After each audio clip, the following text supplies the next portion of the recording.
So one thing that I thought that I liked or that I liked about this class was its actual emphasis on global issues everywhere about the world and not necessarily pointing it in reference to America and having America take precedence, but and then generalizing over the other countries, such as other um, the introductory classes might have, or classes that I've taken in high school. Um, and I thought that this structure of the class or the ambiance surrounding the class, it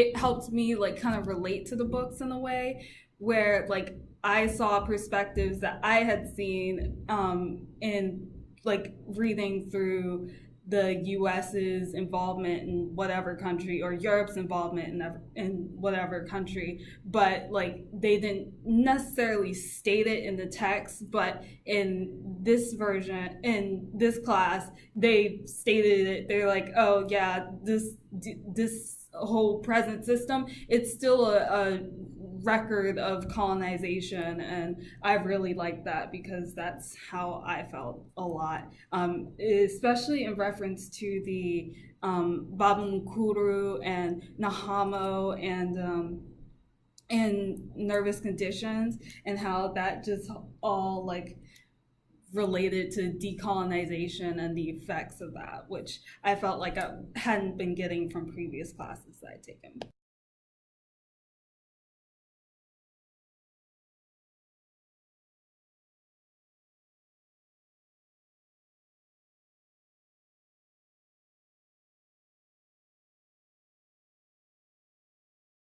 Okay, so those two pictures that you just saw were pictures of me with my natural hair. Obviously, I'm not in it now. And so I was doing that in reference, or I sampled those pictures in reference to Americana because I felt like Americana um, kind of guided me in that whole process. Being an African American girl in college, out of state, so like my mother can't come like whenever she wants to and like come do my hair. It's mostly by texting, like, mom, what can I do? So Americana, besides Pinterest, was really like my support system and telling me how to like kind of take care of my hair, and like how my hair might be different from some other African American girl's hair, but like just how to take care of it. And like Pinterest helped me with finding different styles, and I just felt like kind of connected to Ifemelu in that, like in her journey to like deal with her hair and like find getting confidence in like wearing your hair out, where like the movies and the television screens may be like, oh, relaxed is better because it's more white, but like I don't know, it just really helped me establish confidence in myself, with like that whole aspect of my life.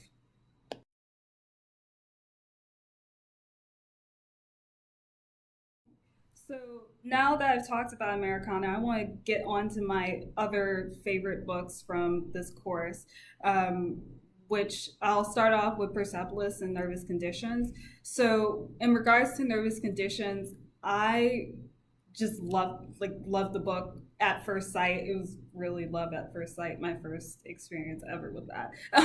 Little joke for me. So it kind of I think because it dealt with like this subject and the interest that I want to go into, I'm more interested in like post-colonial Africa and how that's affected the government systems in place in Africa and the conflict and everything else, or in countries in Africa.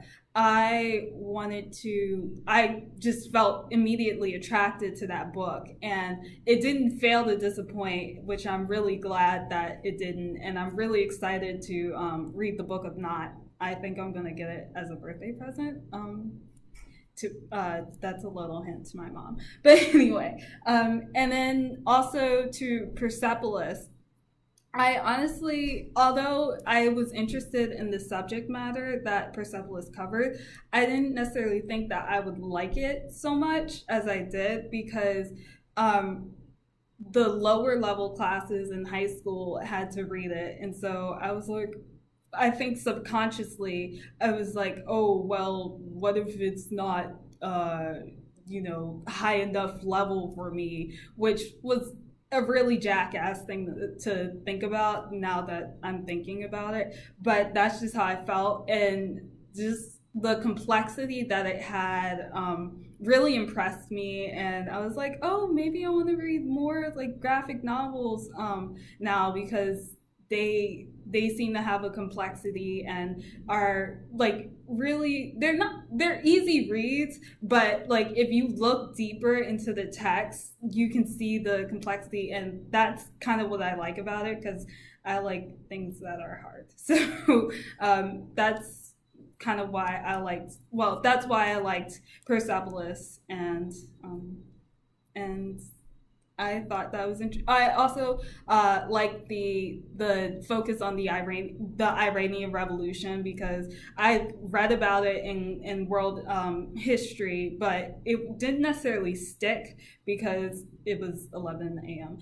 or 11 p.m. But whatever. That's beside the point. But it really helps me kind of link to the Iranian Revolution and understand the processes that went on and determine like the current Iran that we see today, or more or less.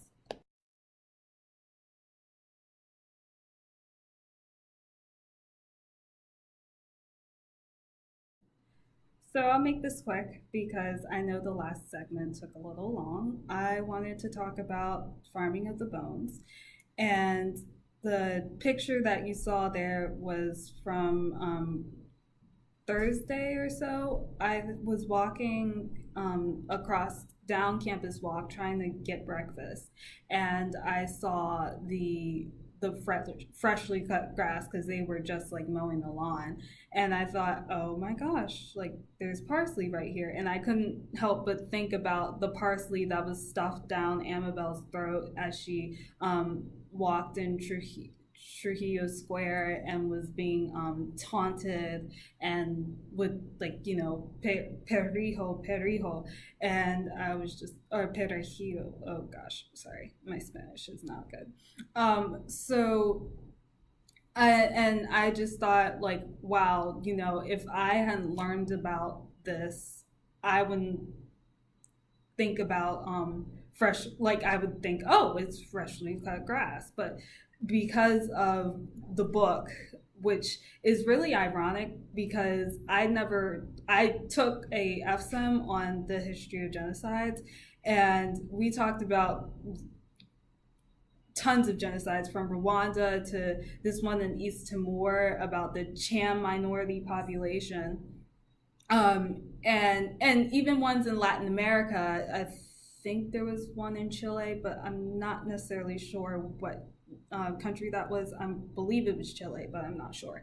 And well, whatever. Anyway, so I was like, well, why? I don't remember recollecting any of my books that we read. We read like 7 books. I don't remember any mention of this genocide and why that whole dichotomy when you have you have like a East Timorian genocide or East Timor genocide that you mentioned, right? And but you don't necessarily, and you have this genocide of the native people in Chile or whatever country it was. I'm not necessarily sure.